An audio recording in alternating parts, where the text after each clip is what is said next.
Hoy se cumplen 10 años de la muerte de uno de los líderes más controvertidos e influyentes de las últimas décadas en América Latina.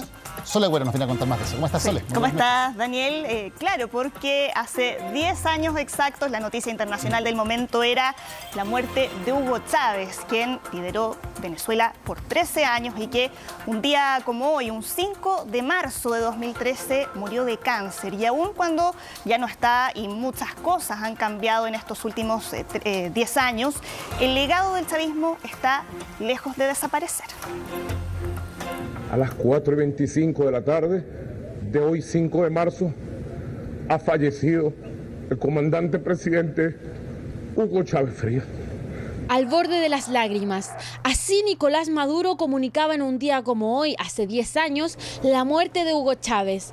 Después de 13 años al mando del país, una de las figuras políticas más controvertidas de las últimas décadas fallecía producto de un cáncer a los 58 años.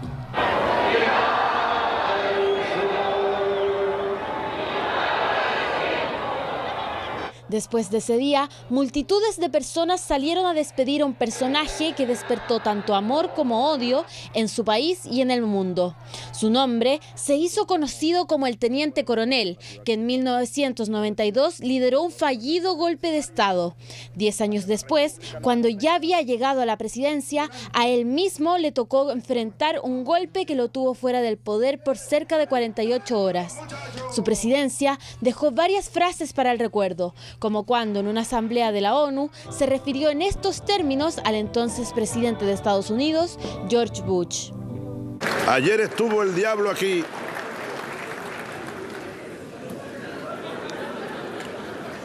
En este mismo lugar huele a azufre todavía. Algunos representantes, como el expresidente de Cuba, Raúl Castro, el presidente de Bolivia, Luis Arce, y el exmandatario Evo Morales, llegaron hasta Venezuela para rendirle tributo donde se encuentra el mausoleo de Hugo Chávez. Algunos de sus partidarios recordaron lo que ellos consideran parte del legado político del líder de la llamada Revolución Bolivariana.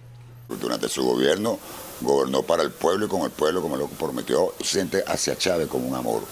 A pesar de que el enemigo, el imperio y los escuales, los vendepatrias quieren sacarlo a juro de la memoria y del corazón del pueblo. Y Chávez llegó para quedarse.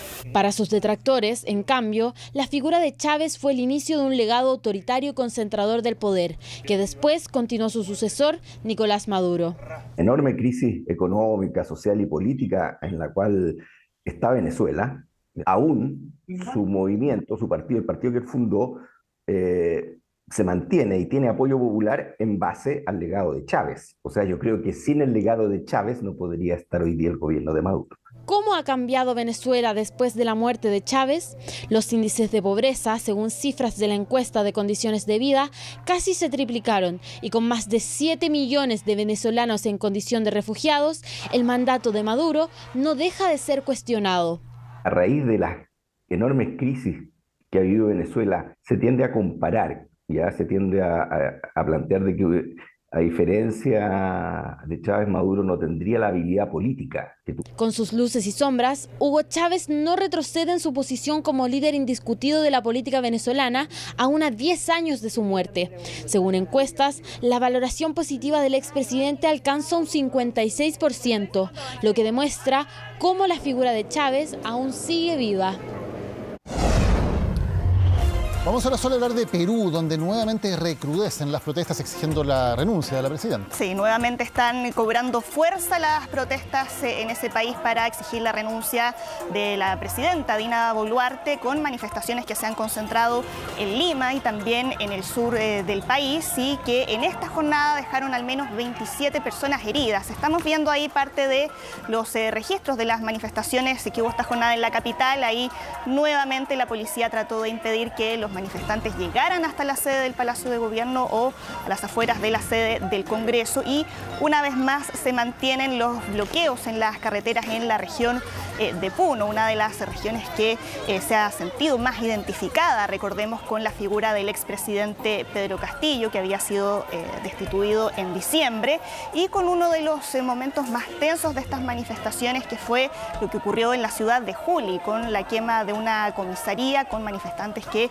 atacaron el lugar con piedras, también lo incendiaron, y eso nuevamente recrudeció los enfrentamientos que ha habido con las fuerzas de seguridad. Ya van cerca de 70 fallecidos desde que en diciembre se iniciaron estas manifestaciones, y por eso durante la semana que viene, el día martes, la presidenta Dina Boluarte va a ser interrogada por la Fiscalía, porque recordemos que habían anunciado una investigación por delitos de genocidio, entre otros delitos por los cuales se están acusando ahora a la presidenta. Sole, sigue totalmente trabado el tema de poder adelantar las elecciones generales, ¿no? Que es lo que se está pidiendo, que tanto el presidente como el Congreso haya elecciones para que se resuelva esta crisis, y eso sigue sin poder finalmente destrabarse en el Congreso. Eso es algo que, claro, está en manos del Congreso, ya se había discutido en ocasiones anteriores sin que las distintas fuerzas políticas pudieran llegar a un consenso. Se había rechazado hace algunos días la propuesta de un legislador de dejar de lado ese tema, de no volver a discutirlo. Sin embargo, eso significa ahora que el tema